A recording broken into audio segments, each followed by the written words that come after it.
नमस्कार beautiful souls. आशा करती हूँ आप सभी स्वस्थ होंगे, मस्त होंगे, अपने अपने मैनिफेस्टेशंस को मैनिफेस्ट करने के लिए कार्यरत होंगे। आज की वीडियो में हम बात करेंगे कि कैसे हम अपने रिश्तों को बेहतरीन बना सकते हैं। ऐसा हम क्या कर सकते हैं जिससे हमारे जो रिश्ते हैं और ज़्यादा खूबसूरत और ज़्यादा ब्लिसफुल हो जाएं। देखिए, हमारी लाइफ में हर किसी के, इफ़ यू आर ह्यूमन, तो हमें basic necessity is human connection, right. रिश्ते बहुत ज़्यादा ज़रूरी होते हैं। बट आजकल के लाइफ में क्या होता है कि कॉम्प्लेक्सिटीज़ रिश्तों में बहुत ज़्यादा आ जाती हैं। लेकिन वो जो कॉम्प्लेक्सिटीज़ आ रही हैं, हम उनका बेसिक क्रक्स नहीं समझ पाते हैं। उसका बेसिक जो रूट रीज़न होता है, रूट कॉज जो होता है, हम वो नहीं समझ पाते हैं। जो ये कॉम्प्लेक्सिटीज़ आने का रूट कॉज होता है वो हम होते हैं। लेकिन हम ये कभी मानेंगे नहीं, बिकॉज हम बहुत स्टबर्न होते हैं। कोई भी रिश्ता हमारी लाइफ में, वो कैसा भी है, अगर वो अच्छा है, वो बुरा है, किसी से आपकी बन रही है, किसी से आपकी नहीं बन रही है, उसका मेन कॉज है आप स्वयं। और ये क्यों है? वो इस वजह से है क्योंकि आपने कुछ ना कुछ थॉट प्रोसेस क्रिएट किया होगा, आपका कोई ना कोई बिलीफ होगा जिस वजह से वो ऐसा हुआ है। जैसे कि आप इस चीज़ को ऐसे समझने की कोशिश करिएगा कि एक कॉमन नोशन है लोगों का कि इन लॉज ख़राब होते हैं, ठीक है। अब अगर किसी लड़की की शादी नहीं हुई है और अगर वो यही नोशन बना के चले कि इन लॉज बहुत ख़राब होते हैं, इन लॉज बिल्कुल सपोर्ट नहीं करते हैं, बहुत ज़्यादा प्रेशराइज़ करते हैं, हर चीज़ अपने हिसाब से कराने की कोशिश करते हैं। अब ये हो गया उसका एक बिलीफ सिस्टम, ठीक है, ये उसका एक बिलीफ है उसके अंदर। अब जब वो ये बिलीफ लेके शादी करेगी ना, भले ही उसके इन लॉज बहुत अच्छे हों, टचवुड मतलब एकदम मिरेकुलस हों, बहुत सपोर्टिव हो, सब कुछ हो, लेकिन वो उसके लिए, उसके प्रति वो अनसपोर्टिव हो जाएंगे, नॉन कोऑपरेटिव हो जाएंगे, ठीक है। और उसके प्रति वो क्या हो जाएंगे, बहुत ज़्यादा प्रेशराइजिंग हो जाएंगे उसको। लाइक वो जो माइंडसेट लेके गई है लड़की, वो सेम माइंडसेट वाले थॉट प्रोसेस के हो जाएंगे। और ऐसा क्यों है? Because everybody is you pushed out. मतलब हर कोई आपको वही दिखाएगा, वही रिप्रेजेंट करेगा जो आपने उनके बारे में क्रिएट किया है, जो आपने उनके बारे में क्यूरेट किया है। Whatever you are speaking about someone, वो वही चीज़ आपके बारे में क्यूरेट कर लेगा। इसका मतलब क्या हुआ कि देखो, हम सब एनर्जी लेवल पे, सोर्स लेवल पे एक ही हैं, ठीक है, एक ही सोर्स से आते हैं। तो भले ही सामने वाले के मुंह पे आपने वो चीज़ ना बोली हो, लेकिन अगर आपने उसके बारे में कुछ गलत बोला है या कोई गलत धारणा बनाई है या बिचिंग करी है, ठीक है, बैक बाइटिंग करी है, कुछ भी किया है, वो उन तक पहुंच जाता है, एनर्जी के फॉर्म में वो पहुंच जाता है। आप नोटिस करिएगा, आप किसी के बारे में कुछ गलत बोल के देखिएगा और आप देखिएगा कि उस इंसान तक भले ही वो बात पहुंची हो या नहीं पहुंची हो। मतलब आप ऐसे पर्सन को बोलिएगा कुछ, जो पर्सन आपको बहुत कॉन्फिडेंट हो कि वो पर्सन उस तक वो बात नहीं पहुंचाएगा। और उसके बाद आप देखिएगा, जिस पर्सन के बारे में आपने कुछ गलत बोला है ना, उस पर्सन का आपके प्रति बिहेवियर चेंज हो जाएगा, ऑटोमेटिकली बिहेवियर चेंज हो जाएगा। एनर्जी वाइज उन्हें आपके लिए ना बहुत ज़्यादा नेगेटिव फील होने लगेगा, बहुत ज़्यादा लो वाइब्रेशंस आने लगेंगी आपसे। और ये ज़रूरी नहीं है कि उनको पता हो कि उनको ऐसा क्यों फील हो रहा है, बिकॉज हर कोई एनर्जी नहीं समझता, हर कोई वाइब्रेशंस नहीं समझता। But the reason, like what I am trying to explain you that, कि उनको भले ही शब्द ना पता चले हों आपके, भले ही जो आपने अपने मुख से निकाला है उनके लिए वो एज इट इज़ उन तक नहीं पहुंचा हो, बट एनर्जी के फॉर्म में, एनर्जी लेवल पे उनको वो चीज़ वाइब्रेशन वाइज समझ आ गई है, ठीक है, क्योंकि एनर्जी तो बहुत जल्दी ट्रैवल करती है। अब आप इस चीज़ को समझ गए होंगे, ठीक। तो आप सोचिए, अब इसी चीज़ को ऐसे समझिए, एक लड़की है, वही लड़की है जिसको लोग बोल रहे हैं कि इन लॉज बहुत ख़राब होते हैं, ठीक है, बहुत ज़्यादा ख़राब होते हैं, बिल्कुल कोऑपरेट नहीं करते हैं, बिल्कुल सपोर्ट नहीं करते हैं, ये वो सब कुछ, सारी नेगेटिव चीज़ें।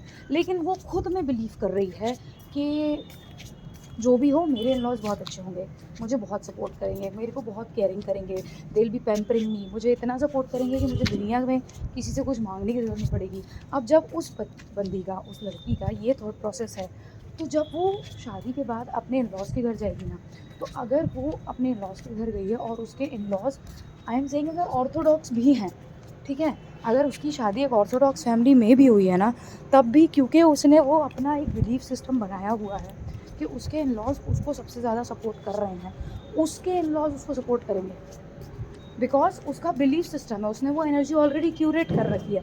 तो हर चीज़ क्या होती है ना, बिलीफ के ऊपर काम करती है।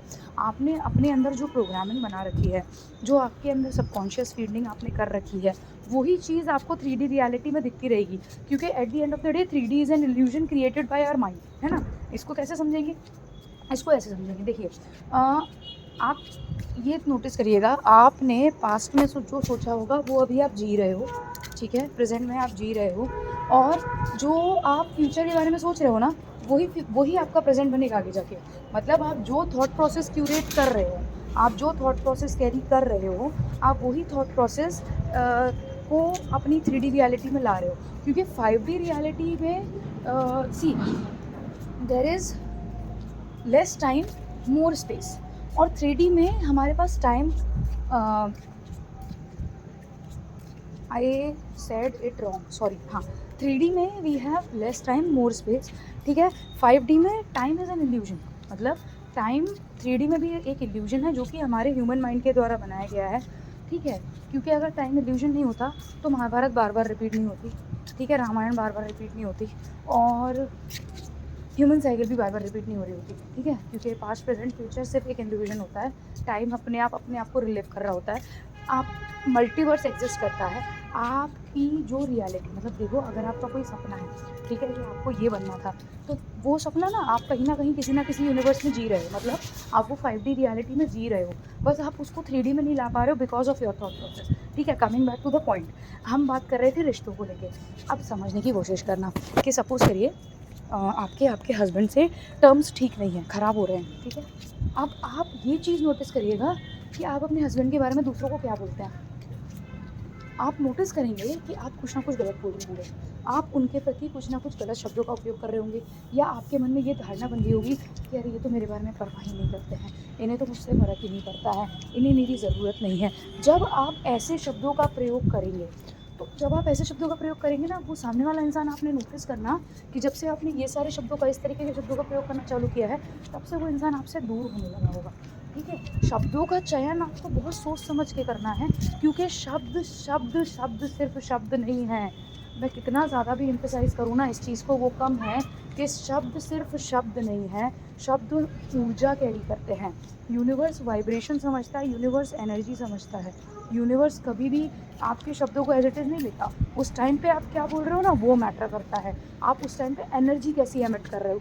अब आप सोचो ये चीज़ कि आप उस इंसान को, who is your better half, आप उसकी बुराई कर रहे हो, भले ही आप थर्ड पर्सन से कर रहे हो, अपने कॉन्फिडेंट से कर रहे हो, आपको पता है कि वो पर्सन जाके उनको नहीं बताएगा, परंतु एनर्जी लेवल पे उन तक वो बात पहुंच गई। भले ही मतलब उनको वो वर्ड्स नहीं पता, बट वो आपसे ना ऐसे उखड़े से रहने लगेंगे, उन्हें अच्छा नहीं लगेगा आपसे बात करना। तो अब आपको इसको क्या करना है, इसको आपको ठीक करना है। अब जब आपको इसको ठीक करना है, तो इसके लिए आपको क्या करना पड़ेगा। इसके लिए सबसे पहले आपको अपना प्रोग्रामिंग चेंज करना पड़ेगा, आपको अपना बिलीफ चेंज करना पड़ेगा। Simply day and night robotic affirmation दो, my husband is madly in love with me, he is obsessed with me, ठीक है, एंड वो मेरे बिना नहीं रह पाते, he is possessive about me. जो क्वालिटीज़ चाहिए, एक अफर्मेशन पकड़ो आप और उसको रोबोटिकली अफर्म करना चालू करो। 24 आवर्स में जब कर सकते हो तब करो, और अगर नहीं कर पा रहे हो ज़्यादातर, तो 10 मिनट्स रूल बना लो कि 10 मिनट्स का टाइमर लगा के अफर्म करोगे, ठीक है। सुबह रात में सोते टाइम सैट्स वाली जो टेक्निक होती है नेविल गोडार्ड की, तो सेट्स अगर आप नहीं कर पाते हो तो सोते सोते सेम अफर्मेशन रिपीट करके सो। I am betting on you, आप एक हफ्ते में, आप जिस भी रिश्ते के लिए कर रहे हो ना, आप एक हफ्ते में उस रिलेशन में चेंजेस देखेंगे, and you will feel like कि मेरी लाइफ में इतने अच्छे चेंजेस आ गए, ये रिश्ता इतना अच्छा हो सकता था। क्योंकि आपने उनको क्या किया, एक पॉजिटिव एनर्जी दी जब आपने, और हाँ, जब आप ये कर रहे हैं, ठीक है, पॉजिटिव अफर्मेशंस दे रहे हैं, स्टेटमेंट्स बोल रहे हैं, तब प्लीज़ गलती से भी भैया उस एक स्पेसिफिक इंसान के बारे में जिससे आप अपना इक्वेशन ठीक करना चाहते हैं, रिश्ता ठीक करना चाहते हैं, उसके बारे में किसी से भी कुछ गलत ना बोलें, चाहे वो कोई भी क्यों ना हो, ठीक है। और अगर गलती से कुछ गलत निकल जाए मुँह से, तो डिलीट 3 बार बोलो, या फिर कैंसिल 3 बार बोलो, बिकॉज यूनिवर्स को पता हो कि गलती से निकल गया मेरे मुँह से, मैं ये नहीं चाह रहा या मैं ये नहीं चाह रही हूँ, ठीक है। तो इससे क्या होता है कि यूनिवर्स ये मतलब बना लो, ये शब्द कैंसिल या डिलीट में से कोई एक शब्द चूज़ कर लो आप, जो मतलब आप अगर कभी आपके मुँह से कुछ निकल जाए और आपको पता हो कि आपको वो नहीं चाहिए, आप तुरंत बोलो उसको 3 बार, ताकि यूनिवर्स तक क्लियर सिग्नल जाए ये कि आपको ये चीज़ अपनी लाइफ में नहीं चाहिए, गलती से बोल दिया आपने, ठीक है। तो आप ना इसको, मेरे कहने पे, आपका लाइफ का जो सबसे ख़राब रिश्ता हो ना, या थोड़ा सा जिस रिश्ते में टिफनेस आ गई हो, स्टिफ होने लगा हो कोई रिश्ता, उसको लेके ट्राई करके देखो। 1 हफ़्ते के अंदर आपको चेंजेस समझ में आ जाएंगे और फिर आपको समझ आएगा कि आप कितने ज़्यादा पावरफुल हो। हर चीज़ आप ही क्रिएट कर रहे हो, हर चीज़ आप ही बना रहे हो, आपकी पूरी लाइफ आप बना रहे हो और आप उसको ब्लेम दूसरों पे कर रहे हो। दूसरे का आपकी 3D रियलिटी में कोई महत्व ही नहीं है। मैं कह रही हूँ वो पावरलेस इंसान है, you are the powerful person. Avengers में जैसे आयरन मैन पूरा अपना आयरन वर्स बना के बैठा है ना, आप वो आयरन मैन हो जिसकी ये पूरे ब्रह्मांड जो आपकी लाइफ ना वो पूरी आपकी है। आपकी स्टोरी में, आपकी लाइफ की स्टोरी में किसी और की मजाल है कि वो कुछ अपने मन से कर दे।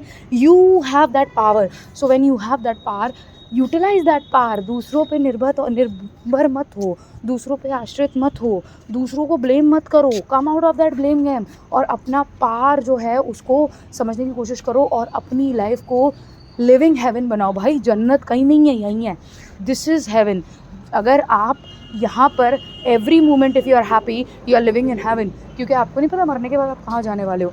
इस पल, इस क्षण में अपनी लाइफ को इतना सुंदर बनाओ कि आपसे ज़्यादा खुश इस दुनिया में कोई नहीं है। आपको ये होना चाहिए कि आपसे ज़्यादा खुश इस दुनिया में कोई नहीं है।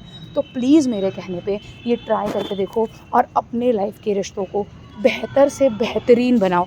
और अगर एक एफर्मेशन चाहिए जिससे सारे रिश्तों को आप अच्छा कर सकते हो तो आप ये बोल सकते हो कि मैं बहुत खुश और शुक्रगुजार हूँ कि मेरे सारे रिश्ते दिन प्रतिदिन बेहतर से बेहतरीन होते जा रहे हैं। ये अफर्मेशन आप रिपीट कर सकते हैं या फिर आप ये भी बोल सकते हैं that I am happy that all my relations are getting beautiful every day. ठीक है, तो ये लाइक आप जो सिलेक्ट करो आप वो बोल सकते हो। आप या तो ये एक अफर्मेशन पकड़ सकते हो जिससे आपके सारे रिश्ते बेहतर हो जाएंगे, या फिर कोई एक, आई वुड सजेस्ट एक पर्सनल कोई रिश्ता पकड़ो जो ख़राब चल रहा हो और उसको लेके then try to mend that thing, है ना। अपना बिलीफ सिस्टम चेंज करोगे, अपने आप रिश्ता ठीक हो जाएगा। You need to be very consistent and positive and discipline towards this, और देखना आपका लाइक रिलेशन मेंड हो जाएगा। आई एम टेलिंग यू, लोगों के डिवोर्सेस रुके हैं, लोगों के सेपरेशन रुके हैं, लोगों के रिलेशंस जहाँ पे ख़त्म होने वाली बात आ जाती है ना, वहाँ से वो वापस आए हैं toward back to love. ठीक है, this I am stating a very big thing कि लोग डिवोर्स वाली सिचुएशन से वापस फॉलिंग इन लव वाली सिचुएशन में आए हैं सिर्फ ये करके। तो फिर आप लोग क्यों नहीं कर सकते? प्लीज़ ट्राई करो इसको and until next time stay positive, stay grounded, keep manifesting. You're the king, you're the queen of your life, you are the creator of your destiny.